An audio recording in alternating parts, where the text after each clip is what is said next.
Salam Ata-Vatan TV YouTube kanalının mehriban müştaqlary. Hormatly tamaşaçylarymyz, Ata-Vatan TV'de saylanan habarlar. Habarymyzyň 2023-nji ýylyň 20-nji ýanwary sanyna Türkmenistanyň Milli Geňeşiniň ýurdumyzyň jemgyýetçilik wekilleriniň bilelikdäki mejlisi Hytaý bahar bayramyny belleýär. Toyota önümçülükde rekord koymakçı. Transfer täzelikleri Depay Atletico Madrid'e geçti. Ýaly habarlar ýetirýäris. Gelingen bolsa habarlarymyzda giň işleýin seretip geçelim. Türkmenistanyň Milli Geňeşiniň ýurdumyzyň jemgyýetçilik wekilleriniň bilelikdäki mejlisi şu gün paýtagtymyzda maslahat köşkünde Türkmenistanyň Milli Geňeşiniň ýurdumyzyň jemgyýetçilik wekilleriniň bilelikdäki maslahaty öz işine başlady. Hormatly prezidentimiz Serdar Berdimuhammedowyň permanenty laýyklykda geçirilýän maslahatyň gün tertibine konstitusiýon topar tarapyndan taýýarlanan Türkmenistanyň konstitusiýasyna öýtgetmeler we goşmaçylar gezmek hakynda hem de Türkmenistanyň halk maslahaty hakynda Türkmenistanyň konstitusiýon kanunlarynyň tasdamalaryny ara alyp maslahatlaşmak, olar boýunça degişli çözgütleri kabul etmek bilen bagly meseleler girdildi.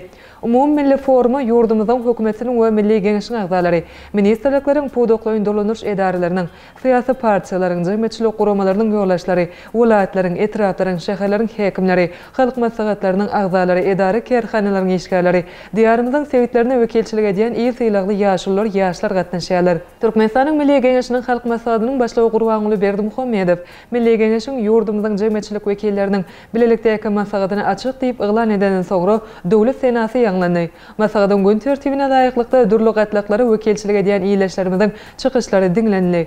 Kanun çykarjy häkimetiň düzümlerini kämilleşdirmek bilen bagly möhüm wezipeler ara alyp maslahatlaşyldy. Hareketme wagtyna bolsa Türkmenistanyň Milli Geňeşiniň palatalarynyň bilelikdäki maslahaty geçirildi we toý sadakasy berildi. Günüň ikinji ýarymyna bilelikdäki maslahatyň işi dowam eder. Onuň jemleri boýunça degişli çözgütleriň kabul edilmegine garaşylýar. Hytaý bahar bayramyny belleýär. Hytaý Halk Respublikasy ASN-iniň namasyna görä täze ýyl, ýagny 3-nji bahar bayramyny belleýär. Bu bayramçylyk ösümizäki ýylda öz olşulygy bilen tapawutlanýar. 2 ýyldan soňra ähli durmuş çäklendirmeler aýrylan şertlerine bayramçylyk geňden belenler. Pandemiýa döwrüne girdilen çäklendirmeleriň ýatyrylmak we gowşadylmagy bilen içerki syýasatçylyk akymynyň geň germe eýe bolmagyna garaşylýar. Hytaýyň Ulug ministrliginiň berýän maglumatyna görä Hytaýyň ýaşaýjylary bayramçylyk döwründe 2 milliarddan gowrak gedelenç amala aşylmagy göz öňüne tutulýar. Bayramçylyk döwründe kinoteatrlaryň kassa ýygrymlary 900 milyon dollara barabar bolar. Şol wagtda Demirgaza Hytaýdaky gyşga deňjaş dowlagy nakyş paýhanalerde orun sargyd etmek 60 göterim ýokarlandy. Pekin we Şanhay ýaly ýer şäherlerdäki meşhur restoranlaryň ähli orunlary öňünden sargyd edildi. Ýurdun Sowda ministrliginiň habar bermegine görä, Hytaýyň ýeri sowda kompaniýalarynyň sarp ediş harytlarynyň bölek satywy 20 göterim artdy. Hytaýda täze ýyl bayramçylygynyň deňjaş günleri 21-nji 27-nji ýanwar aralygynda dowam eder. Ýurtda täze ýyl ASN-iniň namasyna görä 22-nji ýanwarda başlar we Hytaýlylar towşan ýylyna gadam basarlar. Toyota önümçülükde rekord koymakçı. Toyota şu ýyly 13,16 milyon awtolog öndürmek maksat edinýär. Maksada ýetilse, bu markanyň iň ýokary önümçülük görkezjisi bolar. Yapon awtolog öndürjisi Toyota Ýewropanyň awtolog bazaryny 11 göterim pese gaçan döwürde bazar paýyny artdyrmagy başardy. Bu üstünlük bilen Toyota kompaniýasy Ýewropada iň köp satylan ilkinji awtolog markasy höküminde öz oruny berkitdi. Toyota şu ýyl 13,16 milyon awtolog öndürmek maksat edinýär we iň ýokary önümçülük görkezjisine eýe bolmak uğruna tagalla edýär.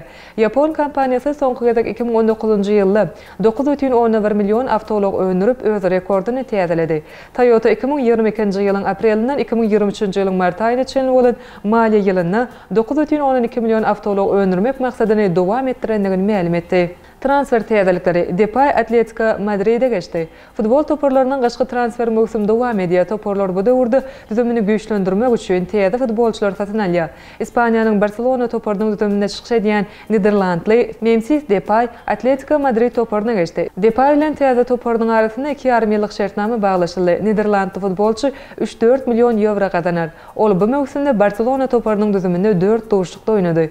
Germaniýanyň güýçli toparlaryndan Bavaria özüne täze derwezeçi çaldy. Toparyň esasy derwezeçisi Manuel Neuer işe salypdy. Onuň ornuna Borussia Gladbach toparynyň Şwitsar derwezeçisi Jan Sommer aldy. 34 ýaşyndaky derwezeçi bilen 2025-nji ýylyň Thomsona çeli şertname baglaşyldy we bu futbolçy 5 milyon euro gazanar. Angliýanyň Chelsea topary düzümini güýçlendirmek dowam edýär. Bu topar eýen bir näçe möhüm futbolçular satyn aldy. Bu gezek Niderlandlaryň PSV toparynyň ýarym gorakçy Noni Maduekeni satyn aldy. 20 ýaşly futbolçy bilen 7 yarım ýyllyk şertnama baglaşyldy. Chelsea topary teýede ýoglaşdy Amerikalı işogur Todd Bowley'nin döwründe 14-nji futbolçyny düdümine goşdy. Ine mehriban müştoklar, ata watan TV'de saýlanyň habarlar gepleşigimizden şu günkü sanyny seýtirmekden habarlarymyz şolardan ibaret. Hormatly tamaşaçylarymyz da şeýlekem. Halk maslahatynyň başlygy Mintimer Şeýmiýew dogulun güni bilen gutlady. Gylzarwat etrawyna täze häkim belleni. Türkmenistanyň Russiýa 150 milliardlyk şertnama baglaşdy. Russiýa Türkmenistana ýerasy gazetçilarynyň guruluşyna gatnaşmak isleýär. Iranyň Türkmenistana medeniýet günleri geçirilýär. 21-nji ýanwar ýyldızlaryny emediýär. Günnelik täleýnama ýaly habarlary Atawatan Türkmenistana.com saýtymyzdan geňişen okap bilersiňiz. Gepleşigimizden indi sanyny görüşýänçek hoşta bolun.